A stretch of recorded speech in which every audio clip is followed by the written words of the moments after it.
Matagumpay na nagbukas ang solo exhibit ni Orly Ipon sa Greenbelt 5 na tinawag na Honoring Life and Nature at nagtatampok ng mga piyesang nagpapakita ng pagpupugay ni Ipon sa buhay at kalikasan.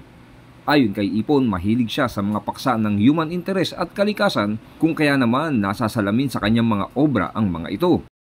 Honoring life and nature.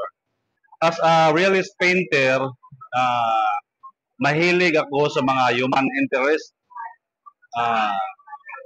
Yung kultura natin, tradisyon, at saka sa ano natin, yaman ng kalikasan natin. Kaya yun ang theme ng exhibit natin.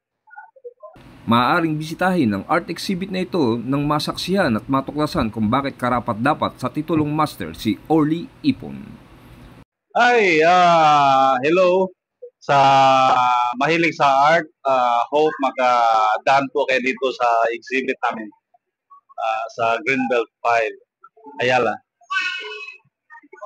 Ako, si Chris Lucas nag-uulat para sa Sining Pilipinas, Balitang Sining.